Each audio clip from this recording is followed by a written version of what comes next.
आज की इस वीडियो में मैं सारे फाउंडिंग टाइटंस को एक्सप्लेन करने वाला हूँ। फाउंडिंग टाइटंस को तुम टाइटंस का बाप भी बोल सकते हो, क्योंकि ये सारे टाइटंस की पावर को यूज कर सकते हैं। साथ ही में ये टाइटंस बना सकते हैं, दूसरे टाइटंस की बॉडी को कंट्रोल करके अपने हिसाब से उनसे काम करवा सकते हैं। ये सब्जेक्ट ऑफ ymir की बॉडी और मेमोरीज को कंट्रोल कर सकते हैं, और ये सभी के सभी एलियंस एक साथ बात भी कर सकते हैं, जैसे एरन येगर ने करी थी। ymir फ्रीज ये पहली फाउंडिंग टाइटन थी, और इसलिए इसको फाउंडर ymir भी बोलते हैं, और इसी की वजह से आज AOT का वर्ल्ड चल रहा है। पर इसकी बैक स्टोरी उतनी ज्यादा सैड है। तो 3000 साल पहले ymir के विलेज पे एलियंस ने अटैक कर दिया था, और उनके विलेज में सबको अपना गुलाम बना लिया था, और उनकी जीभ काट दी थी। एक दिन जब गलती से एक सुअर भाग जाता है, तो किंग सभी गुलामों को बुलाकर पूछता है कि ये किसकी वजह से हुआ। सब अपनी उंगली ymir की तरफ कर देते हैं, जिसके बाद राजा ymir को भगा के उसका शिकार करने लगता है। जख्मी हालत में ymir एक बहुत बड़े पेड़ के पास पहुंचती है, जिसके अंदर जब ymir जाती है तो वो नीचे गिरने लगती है, और उसको वहाँ पर एक अजीब सी चीज दिखती है जो ymir की कमर से जुड़ जाती है। और उसके बाद ymir पहले फाउंडिंग टाइटन में ट्रांसफॉर्म होती है, जिसके बाद ymir किंग के लिए काम करने लगती है। उसने अपनी टाइटन पावर्स की मदद से किंग के लिए ब्रिजेस बनाए, वेल्थ बनाई, और उसके लिए एलियन के राइवल मार्ली फोर्स को तबाह कर दिया। ymir को रिवार्ड देने के लिए किंग ने उसको अपनी रखेल बना लिया, और इनके साथ में 3 लड़के भी हुई, रोज, मारिया और शिगांशिया नाम की। किंग की 13 साल तक गुलामी करने के बाद जब एक दिन किंग के ऊपर एक बंदा हमला कर देता है, तो ymir बीच में आके उसको बचा लेती है। लेकिन किंग उसको शाबाशी देने के बजाय बोलता है कि तुम ये क्या कर रही हो, खड़ी हो जाओ, आखिर तुम राइस फैमिली की गुलामी करने के लिए ही तो पैदा हुई हो। ये सुनने के बाद ymir की जीने की इच्छा खत्म हो जाती है, और वो मर जाती है, जिसके बाद वो एक मिस्टीरियस से आइलैंड पर चली जाती है। ymir के फाउंडिंग टाइटंस की पावर्स की मदद से वो एक 200 मीटर से ज्यादा लंबे टाइटन में ट्रांसफॉर्म होती है। ymir पहली और अकेली ऐसी बंदी जिसने टाइटंस की कंप्लीट पावर को यूज किया था। उसने अपनी इम्यून स्ट्रेंथ को यूज करके आराम से मार्लियन फोर्स को तबाह कर दिया था। वो बहुत ज्यादा स्किल्ड थी अपने टाइटन को यूज करने में, और कहते हैं कि कोई भी ymir को सरपास नहीं कर पाया है, क्योंकि ymir 14 साल की एज में मर गई थी, इसलिए कोई भी टाइटन शिफ्टर 14 साल से ज्यादा नहीं जी पाता। ymir की मौत के बाद उसकी आत्मा एक ऐसी दुनिया में रहने चली गई जहाँ कोऑर्डिनेट्स मिलते हैं, और ymir ही रिस्पॉन्सिबल है ओल्ड टाइटन ट्रांसफॉर्म की हिस्ट्री से लेके अब तक, क्योंकि जैसे ही कोई टाइटन में ट्रांसफॉर्म होता है, ymir उस टाइटन की बॉडी को बनाती है सैंड की मदद से, वो भी अपने हाथों से। ymir टाइटन शिफ्टर की रीजनरेशन के लिए भी रिस्पॉन्सिबल है, क्योंकि जब भी किसी टाइटन शिफ्टर को चोट लगती है तो ymir खुद अपने हाथों से उसकी बॉडी पार्ट्स को बनाती है। और तुम्हें यकीन नहीं होगा कि ymir को सालों लग जाते हैं एक सिंगल बॉडी बनाने में,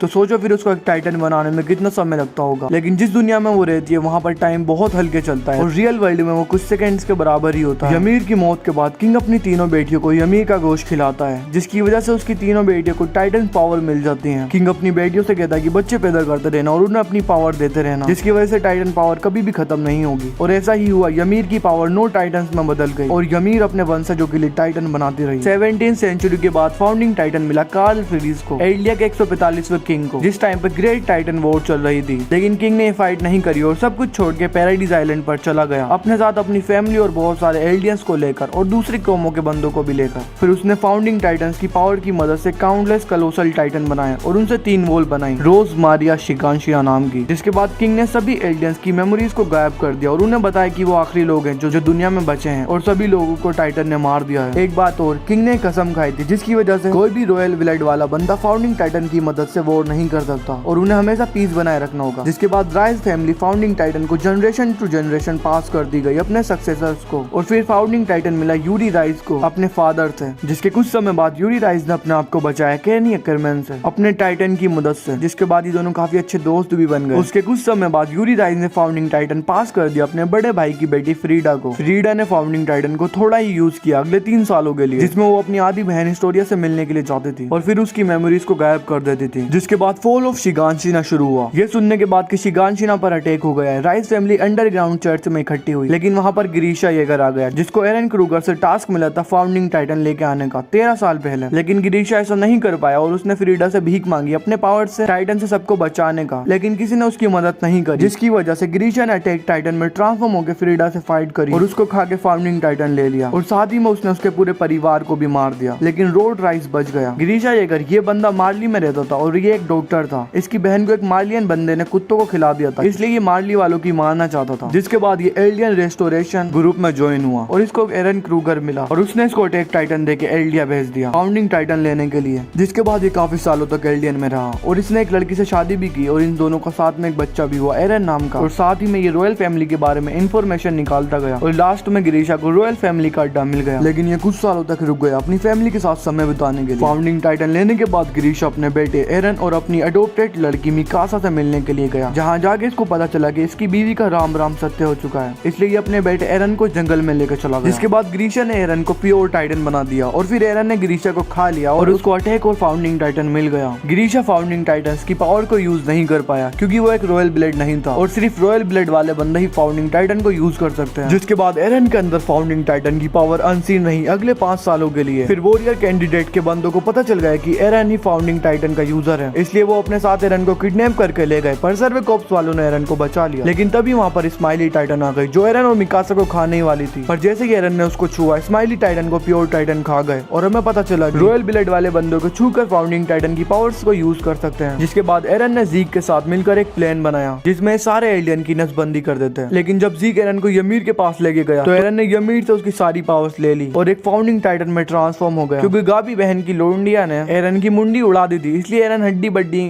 फाउंडिंग टाइटन में ट्रांसफॉर्म हुआ जिसकी हाइट 335 मीटर थी। एरन ने फाउंडिंग टाइटन्स की मदद से वोल्ट के टाइटन को जिंदा करके रंबलिंग शुरू कर दी थी और 80% लोगों को मार दिया था। एरन ने इन पावर्स की मदद से सभी एलियंस को पाथ में बुलाकर मैसेज भी दिया था और एरन ने पास्ट के टाइटन शिफ्टर्स को बुलाकर उनको मैनिपुलेट करके अपनी साइड से फाइट करवाई थी। एरन ने फाउंडिंग टाइटन्स की मदद से एक कलोसल टाइटन भी बनाया था जो कि बहुत खतरनाक था, जिसको तुम इस वीडियो पर क्लिक करके देख सकते हो।